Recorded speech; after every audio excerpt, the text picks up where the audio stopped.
Saya namanya Turis Tio Abimanyu, bisa dipanggil Turis. Ya. Nah, mungkin Mas bisa cerita tentang pengalamannya budidaya bonsai ini, Mas. Ya, dari awal memang kita sebagian besar masyarakat di Kalurahan Tepus kan memang hobi merawat bonsai ya, bakalan bonsai itu. Dulu di awal itu biasanya kita ngambil bonsai dari alam, dongkel segala macam itu. Nah, seiring berjalannya waktu karena kami sadar bahwa itu ternyata kurang tepat ya dengan cara dongkel itu merusak alam, terus membuat ketidakseimbangan ekosistem di wilayah sini. Akhirnya kami belajar bagaimana cara membuat bonsai atau bakal bonsai itu budidaya. Nah, ternyata banyak bahan atau bibit yang bisa kita budidayakan. Antaranya ada ficus jenis kimeng ini bisa kita budidayakan. Kemudian ada waru Taiwan, waru India, terus ada sianci yang itu bisa kita tanam, kemudian kita bisa cangkok, stek dan diperbanyak sendiri. Dan dengan begitu malah justru dari hasil budidaya ini kita kembalikan, nanti kita tanam lagi ke alam, kita kembalikan ke alam liar gitu. Ya. Ini bagaimana sistem pemasarannya, Mas? Pemasarannya dari kita punya komunitas ya di Serut di Kampung Bonsai ini kita punya komunitas seniman bonsai Ruas Selatan. Kemudian dari komunitas antar komunitas ya, dari setiap wilayah itu ada komunitasnya sendiri-sendiri. Kemudian kita bisa jual lewat online di Facebook, di Instagram, itu banyak grup komunitas bonsai. Kemudian kita juga ada asosiasinya di Indonesia itu yang resmi ada Rumah Bonsai Indonesia atau RUBI, kemudian ada PPBI. Nah, di dua komunitas tersebut biasa diadakan kontes atau pameran. Jadi di ajang itu kita selain bisa membawa bonsai kita untuk ikut ajang kontes atau pameran, kita bisa juga selling di situ. Kita bisa menjual bonsai kita di ajang-ajang tersebut. Yang paling belum lama ini kemarin kita juga mengikuti kontes di JEC yang diselenggarakan oleh Rumah Bonsai Indonesia. Dari Kalurahan Tepus, dari komunitas Serut juga mengirim kurang lebih ada 9 pohon kemarin yang kita ikutkan kontes di sana. Yang paling banyak diminati pohon apa ini di sini? Sekarang yang paling banyak diminati itu dari jenis kimeng. Ini harganya juga lumayan. Kalau sampai berapa nih? Untuk bakalan aja yang baru proses pembentukan akar itu yang kecil ya, ukuran seperti itu udah 250-an satu batang ya. Satu batang itu masih di kondisi di polybag, masih baru bahan. Belum kita bicara kalau bahan itu udah kita rawat, kita angkat di pot, itu ya minimal setidaknya 2-5 juta itu laku sekarang. Itu dari jenis kimeng. Kemudian juga waru sekarang juga lagi ramai, waru India, waru Taiwan. Itu kalau usia 8 bulanan dari grounding ini program akar itu kita bisa jual antara 200 sampai 500-an satu batang. Program akar belum dirawat di pot ya. Terus dari sianci juga sekarang juga lagi boom. Itu benihnya dulu dapat dari mana? Dulu benihnya awal mulanya kalau waru ini memang impor ya, dari India, dari kawan. Sianci juga, kimeng ini juga dulunya bukan asli Indonesia, tapi karena ini sudah dibudidayakan, nah sekarang udah banyak di Indonesia, udah bisa temui dari petani-petani seperti kami ini. Memperbanyak selain untuk dibudidayakan sendiri, biasanya dari hasil cangkokan itu kita bisa jual juga. Di masa pandemi kemarin gimana kondisi bisnis bonsai di kampung ini? Bisnis bonsai kemarin cukup cukup membantu kami ya, karena di awal pandemi kan kita kena tagar di rumah aja ya. Orang kalau di rumah nggak ada kegiatan, akhirnya mau ngapain ini? ya salah satu bonsai ini kegiatan yang bisa dilakukan di rumah. Merawat bonsai mungkin ada tip mudah atau tip sederhana untuk perawatan bonsai yang bisa dilakukan oleh orang awam itu, Mas?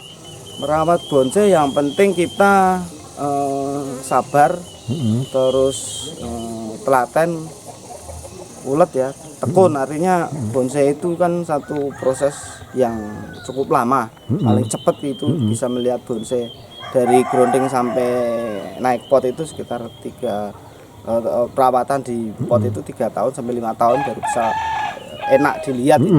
Jadi kalau hanya hanya modal senang sesaat kemudian tidak kontinu melakukan merawatnya ya sayang. Bagi orang awam agar tidak terjebak terhadap bonsai palsu, Mas, kan ada sekarang tanaman masih muda tapi terus dikemas seolah-olah bonsai gitu. Yang jelas untuk orang awam ya pelajari dulu, pendekatan dulu, dan kita juga harus bukan hanya melihat sisi bisnisnya ya, tapi kita senang dulu lah. Pertama kita senang dulu, terus kalau senang berarti kita berusaha untuk mencari tahu kan ilmunya, cara rawatnya kayak gimana. Nah dari situ pelan-pelan pasti akan memahami karakter bonsai itu yang disebut bonsai itu sebetulnya seperti apa sih gitu. Karena bonsai itu sendiri kan miniatur miniatur pohon dari alam yang ditaruh dalam pot. Jadi bukan hanya seninya yang harus kita pahami, tapi teori botaninya juga kita harus tahu. Karena bonsai kan barang hidup, jadi barang hidup berarti butuh, ibaratnya kayak manusia ya, butuh makan, butuh minum, butuh nutrisi agar supaya hidupnya berkelanjutan, berkesinambungan gitu. Nah itu yang ilmu-ilmu dasar yang harus diketahui bonsai, apalagi di awal, bagaimana cara mempertahankan bonsai itu agar bisa tumbuh di tempat yang istilahnya makanannya dipres gitu. Kan di dalam pot ini otomatis medianya terbatas ya. Nah ilmu botani di situ sangat berpengaruh, bagaimana ngasih nutrisi, bagaimana menyiramnya, terus nanti ada kalau bonsai masih dalam proses itu ada proses wiring namanya, pengawatan, pengarahan dahan, pengarahan ranting begitu. Kemudian ada pruning, bagaimana kita membuang daunnya ini supaya nanti berproses menjadi kerdil begitu. Ada selain yaitu tadi botani, kemudian seninya juga, cara perawatannya kita juga harus pahami.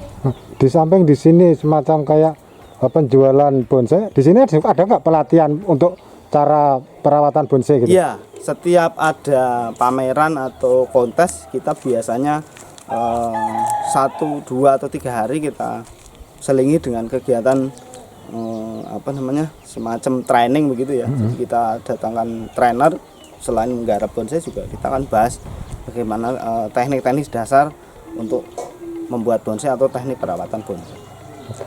Bonsai yang paling mahal tadi harganya berapa?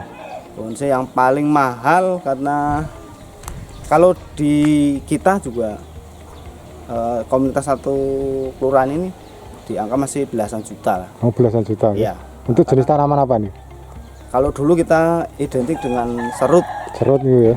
Dengan hasil dongkelan itu serut. Kemudian kalau budidaya ini karena baru berjalan 2 tahun terakhir, ya, mungkin yang di depan tadi santigi, terus kimeng dan waru. Sini memang untuk tanaman-tanaman kayak buah gitu memang tidak layak untuk dibonsai. Tanaman buah ada beberapa yang memang bisa dibonsai seperti jeruk kingkit, terus murbe kayak gitu bisa. Kemudian yang sering dibonsai itu ada jenis jambu, ada banyak sebetulnya tanaman buah atau bunga yang bisa dibonsai. Karena bonsai itu sendiri kan sebetulnya tidak tertuju ke salah satu jenis pohon. Yang penting pohon itu menyerupai bentuknya di alam, kemudian ditaruh dalam wadah yang mini atau pot gitu. Itu namanya bonsai. Tapi kenapa orang cenderung memilih pohon A, B, C untuk dibikin bonsai? Karena mungkin letak daya tahan pohon itu, kemudian lebih di jenis-jenis tertentu seperti Ficus ini lebih cepat untuk nutup. Kalau di press itu lebih cepat jadi bonsai. Kerdilnya itu lebih cepat dibanding pohon-pohon seperti kayak pohon mangga Ya, ya, ya. yang jenisnya gede-gede gitu. Pemasarannya paling jauh pernah sampai mana sini, Mas? Pemasaran kalau di sini bisa sampai ke Bali, ke Lampung, Palembang, yang luar pulau. Karena Bali itu sendiri juga di sana pusatnya bonsai. Untuk skala nasional Bali itu sudah cukup terkenal ya. Tapi karena mungkin mereka butuh bahan yang hasil dari budidaya, terutama waru itu kita sering kirim ke sana. Iya. Waktu kemarin pandemi ada peningkatan omset berapa, Mas? Pandemi kemarin lumayan lah. Ya kalau dihitung nilai Berapa persen?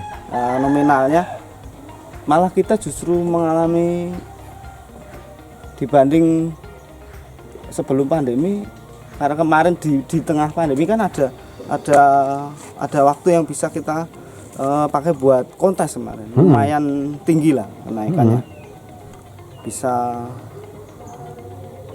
Malah bisa dibilang 2 kali lipat dari yang biasa. Karena di sini kemarin juga sempat mengadakan kontes lokal. Sebelum dan sesudah kontes itu ternyata imbasnya luar biasa, mengangkat para pemain di sini yang dari luar daerah kan otomatis ikut dan ke sini sambil main, karena dalam satu komunitas itu kalau udah kenal sudah akrab seperti teman lama itu. Jadi pada main ke sini akhirnya mereka pada cari bahan-bahan di sini. Ini lumayan bagus. Oke, matur.